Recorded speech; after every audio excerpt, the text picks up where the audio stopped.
और जय मस्ती की। कुछ लोग का आवाज़ मैं बड़ा ज़बरदस्त सुन रहा हूँ। Thank you. आवाज़ आप लोग को मेरा मिल रहा है? हाँ, मिल रहा है। ठीक है। तो आज जो हम लोग इस चैप्टर को जब भी मैं पढ़ता हूँ मेरे आंख में आंसू आ जाता है। एक बहुत ही रोमांचिक चैप्टर है और बाइबल में ये चैप्टर सबसे ज़्यादा आंसू गिराता है। इसको अगर आप पढ़ेंगे, दिल से पढ़ेंगे, तो इसका निचोड़ आपको मिलेगा। और कोई भी ऐसा व्यक्ति नहीं है जो इसको पढ़ने के बाद आंसू ना आए, पर तो आपको इसको पूरा कहानी को पढ़ना होगा। आधा थोड़ा चैप्टर पढ़ने से नहीं होगा। आज हम लोग का छोटी एस्तर इतना सुंदर गीत गाई, क्या अनॉइंटिंग के साथ, क्या मधुर आवाज़। मैं सोच रहा हूँ कि कहाँ से सब इतना मधुर आवाज़ मिल गया इनको। मैंने रिक्वेस्ट किया कि संडे को फिर ये गीत गाना है वर्शिप के टाइम में। और बेबी किस को हम लोग का बहुत सुंदर गीत गाई।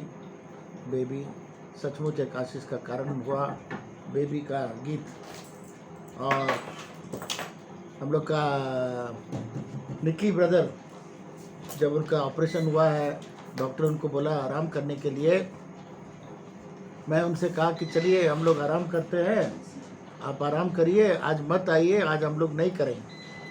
तो देखते हैं अपना कार चला के यहाँ तक आ गया। हमको तो एकदम, हमारा तो एकदम दिल फट गया। देखा काहे तुम आया इतना दूर गाड़ी चला करके। पर नहीं अंकल, हमारा सब कुछ ठीक है, हम जान रहे हैं ना, उसको उस समय ऑपरेशन के बाद आराम करने का चीज़ था, तो भी आया। परमेश्वर उसको आशीष दे। और हम लोग का छोटी बेटी क्या की है मालूम है, आज एस्तर सब ये टैब वगैरह वही फिक्स की। तो बड़ा आश्चर्य लगा कि सब जानती है, फटाफट सारा चीज़ कर ली। हमको भी नहीं आता है, आप लोग में से कोई नहीं आएगा तो हम कुछ नहीं कर सकते यहाँ पर तो प्रभु का शुक्र है हम लोग के बच्चे लोग सब ओवर स्मार्ट है। तो मैं इस चैप्टर के बारे में बता रहा था। ये क्यों हम लोग ओल्ड टेस्टमेंट को पढ़ रहे हैं मालूम है?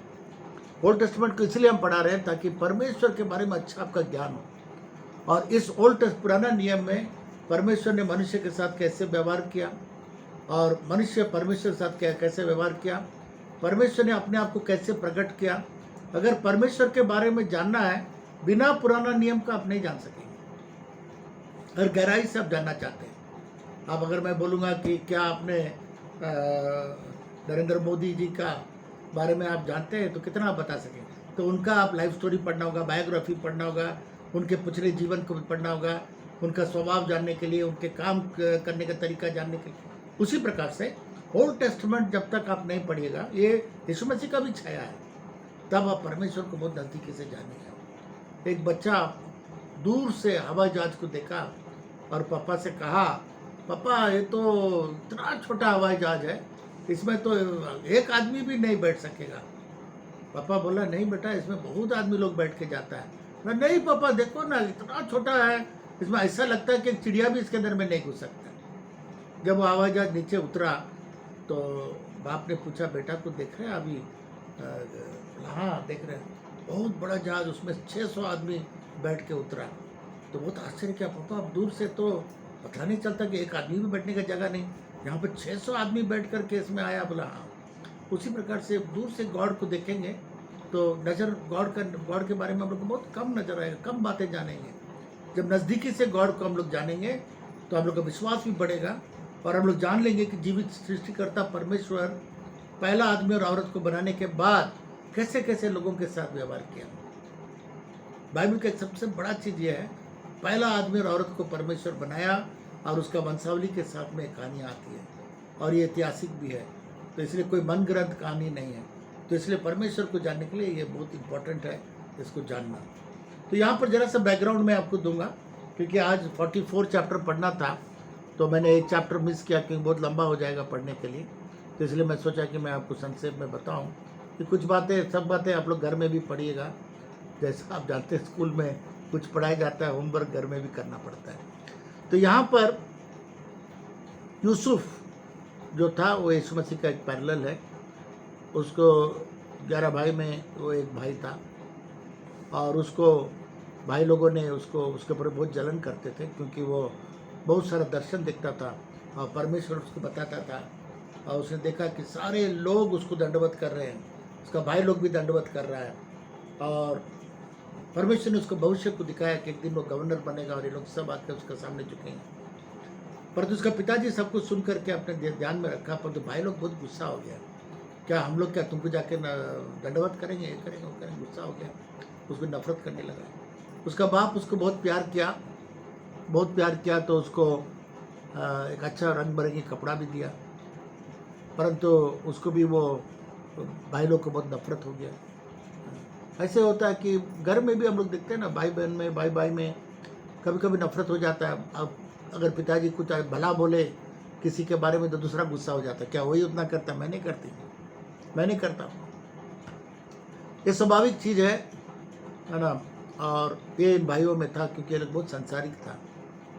और जब उसका बाप उन लोग के लिए भोजन भेजा, वो लोग बगाली कर रहे थे, जानवरों को देखते थे जंगल के अंदर, तब उसको खाना भेजा तो लोग विचार किया इसको आज हम लोग मार डालेंगे। सुना भाई में भी कितना नफरती होता है। पहला 2 लड़का हुआ था आदम और हवा को, काइन और आबेल, 2 ही लड़का था। और काइन ने आबेल को मर्डर कर दिया। ये पहला मर्डर है वर्ल्ड का, इतिहास का पूरा शुरुआत का ये पहला मर्डर है। काइन ने आबेल को जान से मार डाला क्योंकि आबेल का दान को परमेश्वर एक्सेप्ट किया, क्योंकि पुराना नियम के अनुसार जानवर का बलि देना पड़ता है पाप का क्षमा के लिए। बिना खून बहाए पाप का क्षमा नहीं, इसलिए उसने परमेश्वर की इच्छा और योजना के अनुसार पाप का क्षमा के लिए उसने जानवर लेकर के आया। पर तो उसका भाई फल फ्रूट लाया। ये नहीं कि परमेश्वर उसको प्यार नहीं करता है, तो परमेश्वर की एक तो विधि है, तो उस विधि के अनुसार उसने नहीं किया, तो उसको बड़ा गुस्सा आया और उसको मार डाला। तो कहानी हम लोग ने पिछले दिनों में हम लोग ने देख चुके थे। तो यहाँ पर भी उसी तरीके से भाई लोग जो है उसको कपड़ा उतार दिया, उसमें जानवर का खून लगा दिया। और कुछ भाई ने कहा चलो इसको हम लोग गड्ढा में फेंक देते हैं। गड्ढा में फेंका। उसके बाद कुछ भाई ने बोला नहीं, हम लोग ऐसा करते हैं, इसको बिसर जाने वाले व्यापारी को भेज देते, व्यापारी को भेजा। वहाँ से आया व्यापारी ने उसका नीलाम किया बाजार में, हाट बाजार में, और वहाँ पर जानवर के सामान उसका बिक्री हुआ। और फारूक का जो ऑफिसर है 44, उसने उसको खरीद के घर लेकर आया। वहाँ अपना उसका नौकर था, और वहाँ पर गलत इंतजाम के चलते उसको जेल में जाना पड़ा। जब परमेश्वर ने उसको बताया कि एक दिन तुम गवर्नर बनने जा रहे हो, सारे लोग तुम्हारा दंडवत करेगा, परंतु कितना कठिन रास्ता है मिस्र में जाने के लिए, और इस गवर्नर बनने के लिए कितना कठिन रास्ता है। और वहाँ पर जेल में भी उसको परमेश्वर ने इस्तेमाल किया, और लिखा हुआ हर जगह पर परमेश्वर उसके साथ था। जब परमेश्वर आपके साथ में है तो कोई आपका दुश्मन नहीं हो सकता है। परमेश्वर अगर साथ में है तो सारा काम पूरा होगा। और परमेश्वर का एक बहुत बड़ा योजना था इस यूसुफ के लिए। 1 सेकंड में यहाँ से लेके गवर्नर में नहीं ले जा सकता है, रास्ता है। हम लोग के लिए भी परमेश्वर जो बड़ा बड़ा प्लान बनाया है, एक दिन में नहीं होता है। हम लोग का घर एक दिन में नहीं बनता है, हम लोग का सारा मंजिल एक दिन में नहीं मिलता है।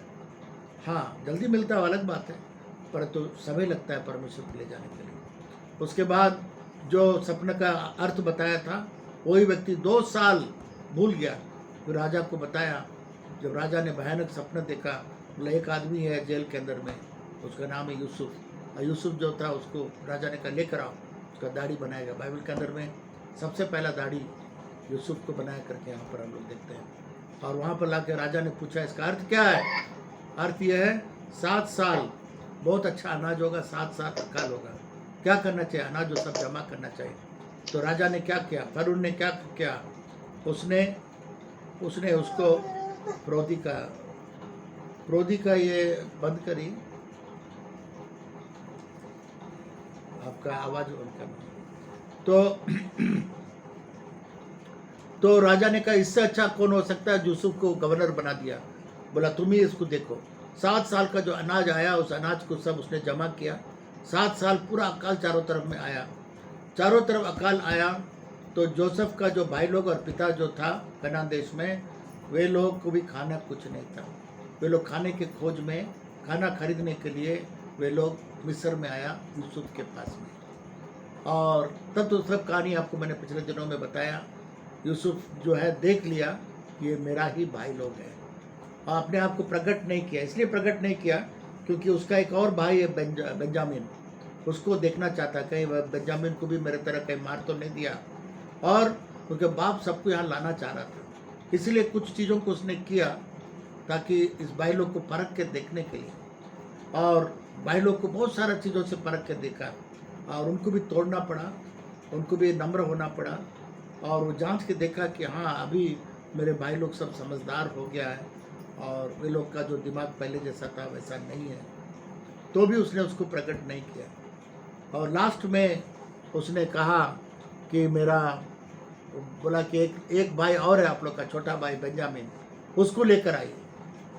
तो ये लोग बोला कि वो तो नहीं ला पाएंगे, एक भाई को तो हम लोग अपना भाषा में बोल रहे थे, हिब्रू में, इसको समझ में आ रहा था, हम लोग एक भाई को तो हम लोग मार डाला, बेच डाला, अभी तो कैसे इसको बाप तो कभी छोड़ेगा नहीं इसको लाने के लिए। तो बोला जब तक नहीं रहेगा हम एक तो छोड़ रखेंगे। सिमोन को रख लिया, एक भाई को, बोला जाओ छोटा भाई को भी लेकर आओ। तो वहाँ जब गया तो उसका बाप बोला कि छोटा भाई को भी आप ले जाएगा तो मेरा मौत ही आप देख पाएगा, मत ले जाए। बोला नहीं नहीं, आपको देना ही होगा, नहीं तो खाना भी नहीं देगा, और फरून जो है सिमोन को भी नहीं छोड़ेगा। तो बोला ठीक है।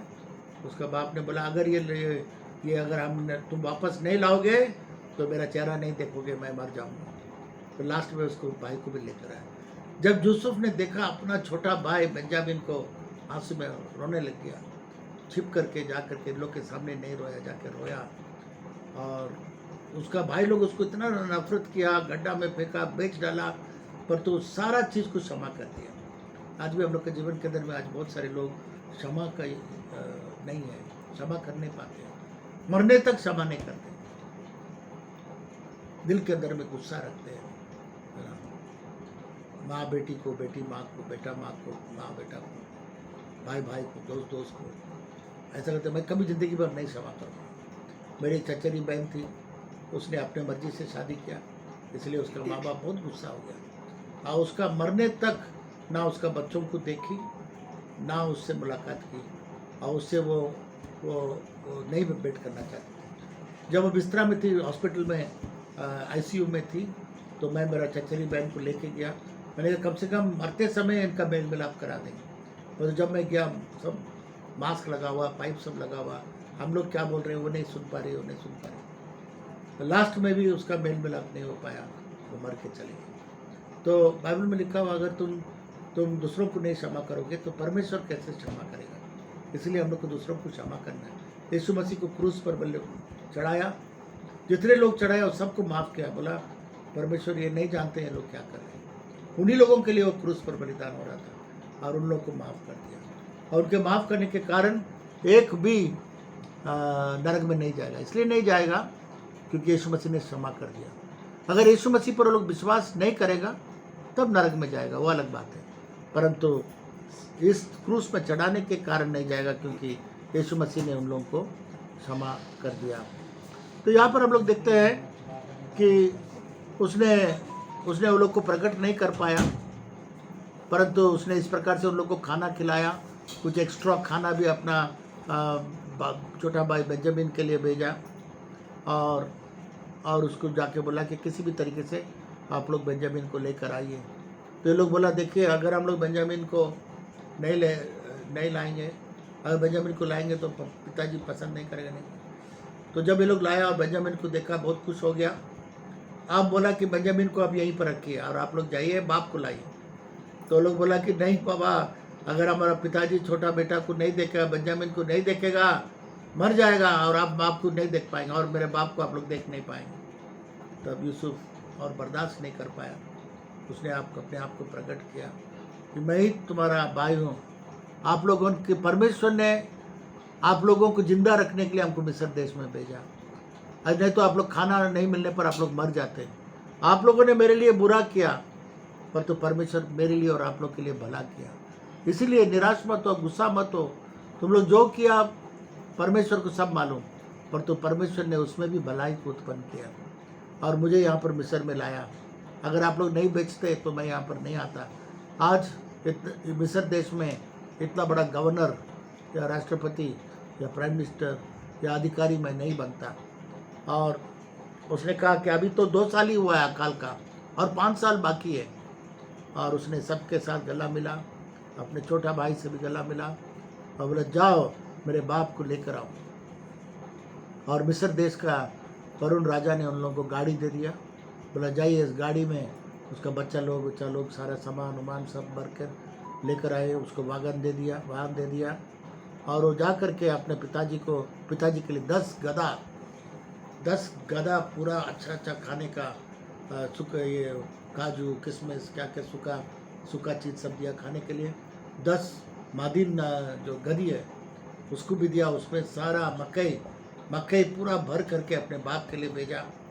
और जब उस बाप के पास आया तो विश्वास नहीं कर रहा था कि ऐसा नहीं हो सकता। नहीं, तुम्हारा बेटा जो मर गया था, हम लोग बताए थे, वो जोसेफ जिंदा है, वो मरा नहीं है। तो उसको बताया देखिए हम लोगों ने मिस्र वाला को हम लोग बेच दिया था और वो वहाँ चला गया है, मिस्र देश में अभी बहुत बड़ा गवर्नर बन गया है। तो बाप बड़ा खुश हुआ और उन लोगों के साथ में वापस आया और बहुत खुश हुआ। उसने कहा मेरा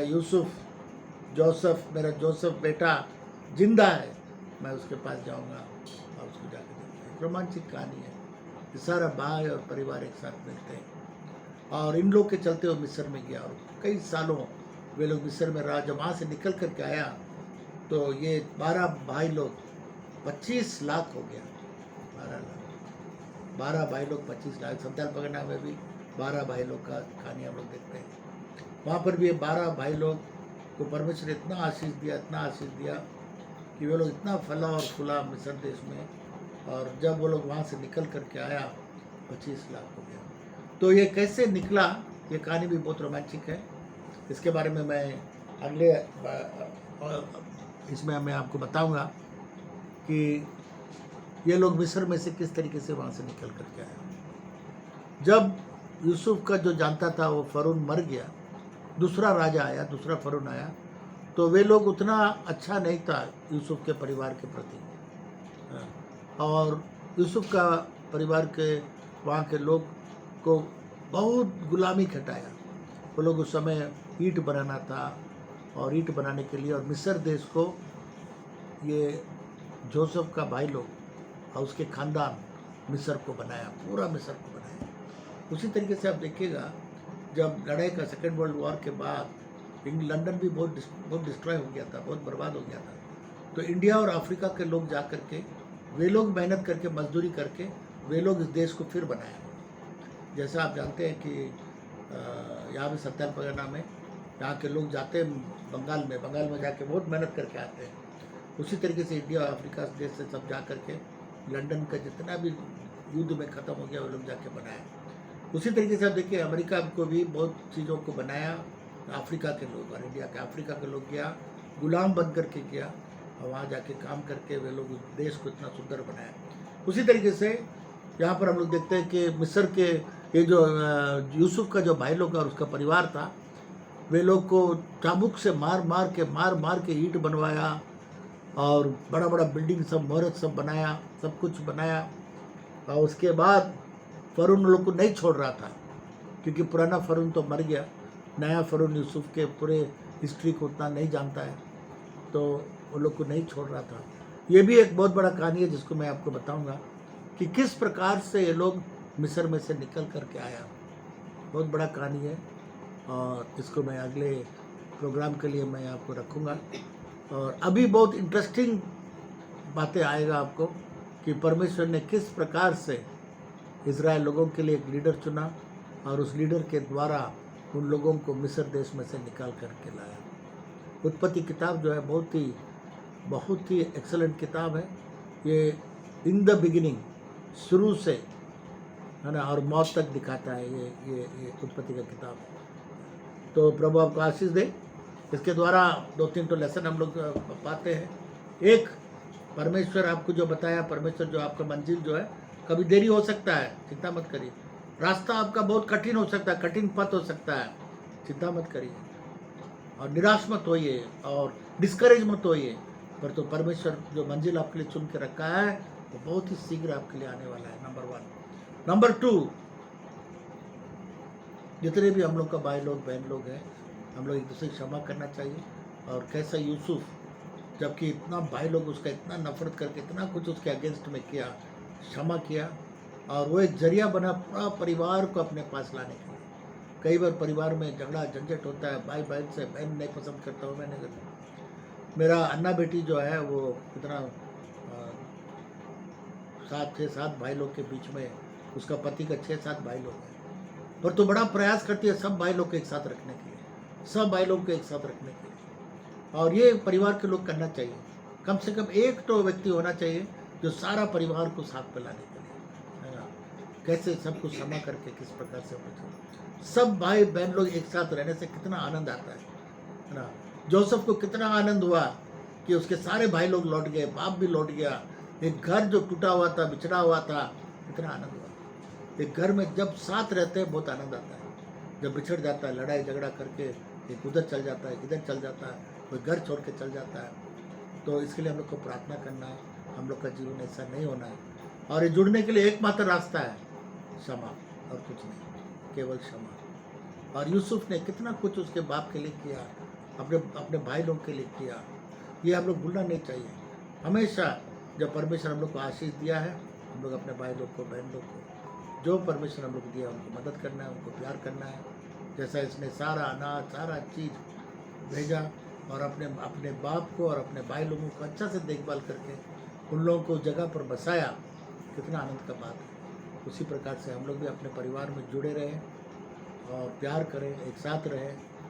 कोशिश करना है कि सबको एक साथ लेके चलना। और वो कैसे हो सकता है जब क्षमा करेगा। कुछ लोग होगा जो जिनको आप क्षमा नहीं कर सकते तो भी क्षमा करें।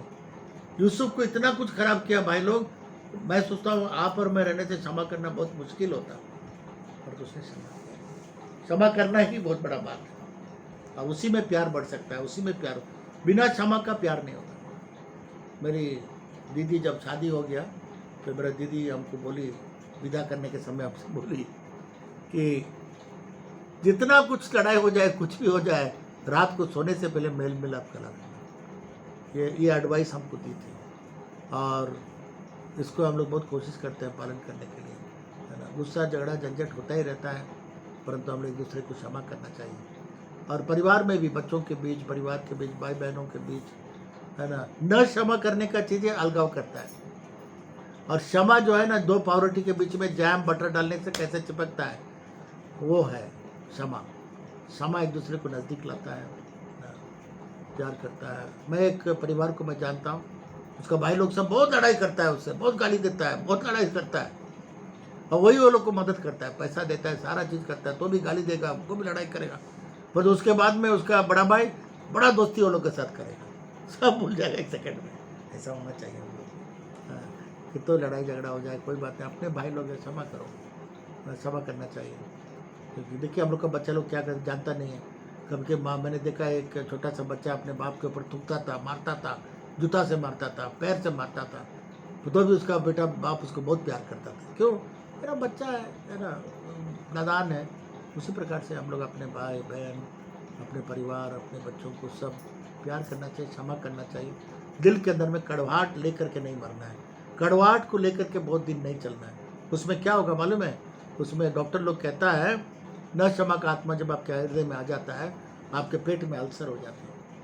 अल्सर होने के कारण बहुत सारी बीमारियां पैदा हो जाती हैं। इसलिए लोग बोलते हैं बाघ, टाइगर का जो है ना, टाइगर और लायन सबका जीवन बहुत कम है, बहुत कम जीते हैं। क्यों? वो लोग अपना खाना जब खाते हैं ना, उन लोग शांति से नहीं खाते, बड़ा गरज करके, बड़े गुस्सा के साथ फाड़ के खाता है। और उनके पेट के अंदर में, डॉक्टर को अगर आप बताएंगे ना, तो हम लोग के पेट के अंदर में कुछ ऐसे जूस है, ऐसा ये है जो मीट को भी गला देता है, हड्डी को भी गला देता है। आप खाते मीट कैसे गल जाता है, पर तो वो सही मात्रा में आता है। पर जब गुस्सा हो जाते हैं, डॉक्टर लोग कहते हैं बहुत अधिक मात्रा से वो पेट के अंदर में आता है, और हम लोग के पेट के आंतड़ियों को, उसका दीवार को पूरा खा जाता है और अल्सर पैदा कर देता है। हाथी के बारे में बताता है बहुत लंबा उम्र है, क्योंकि वो कम गुस्सा होता है, बोलता है लोग। उसी प्रकार से हम लोग गुस्सा होने से हम लोग को हानि होगा, न क्षमा करने से कैंसर का बीमारी सब हो जाता है, बोलता है। तो इसलिए ज़्यादा दिन गुस्सा और न क्षमा का आत्मा हम लोग नहीं रखना चाहिए। प्रभु आप सब को आशीष। जय मसीह। जय मसीह।